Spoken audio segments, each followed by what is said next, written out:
Mirë mbrëma. E dini çfarë më ndodh çdo mëngjes? E njëjta gjë që ju ndodh dhe juve. Hap telefonin, i kaloj lajmet dhe faqja e informacionit është një deja vu e çdo dite.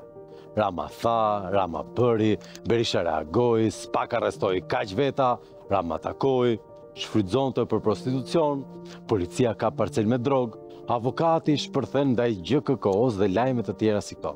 Dhe pastaj vijnë lajmet vërtet të rëndësishme. Modelja X në romancë të re, blogerja Y i rikthehet fansit, ja përgjigje epike. Ky është feedi i celularit tim. Ky është dhe feedi i celularit tënd. Sipas lajmeve, ky është realiteti. Si thuaç, ja, kjo është Shqipëria. Këta janë njerëzit që duhet t'i admirojmë. Këto janë rolet model. Por, ndonjëherë, rrallë, fare poshtë në faqen e lajmeve, me gjithë zhurmës dhe plurit, del në një lajm ndryshe. Një burr që zhytet në lum dhe shpëton 2 fëmijë që po mbyten. Një tjetër që nxjerr nga liçeni turistët, por humbet jetën e vet. Një qytetar që hyn mes flakëve për të nxjerrë një bebe 18 muajshe, në Shkodër, në Tiranë, në Korçë, në Arta, në Lamja, në Leicester, në Padova, kudo shqiptar. Shqiptar janë ata. Por t'ju pyes, a janë këta njerëz Shqipëria? Ndoshta ata nuk janë shumica, se shumica sot, kur shet dikë që vidhet në autobus, kthen kokën nga ana tjetër. Kthen kokën edhe kur vidhet një pyll, një park, një aeroport i tërë, dhe e mbyll me klishene, po nuk bëhet ky vend. Por këta njerëz, për cilët ju fola, janë shëmbëltyra e asaj që duhet jemi. Janë vetja jonë më e mirë si kom.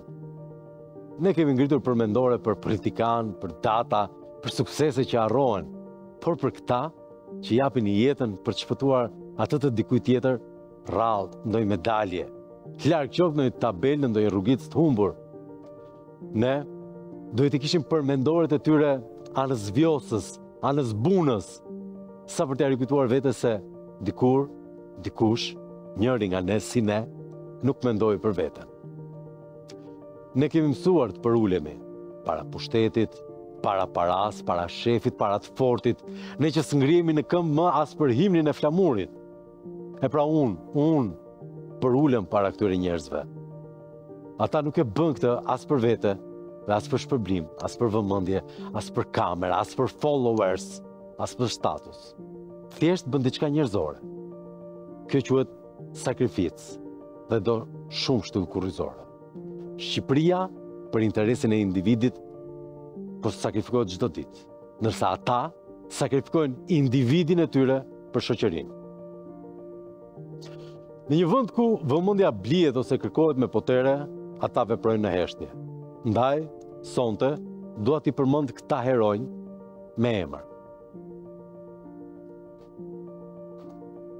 Alfred Zhupani, Anëri Kashniku, Arben Anamali, Arjan Sala, Aziz Berisha, Çim Kazazi, Dionis Abdiasi, Ledian Goga, Kismet Smakaj, Klajdi Musaj, Landi Gurra, Novruz Hasa, Olsien Muçobega, Pandi Toçe, Robert Neçaj, Tomor Buzi dhe shumë të tjerë.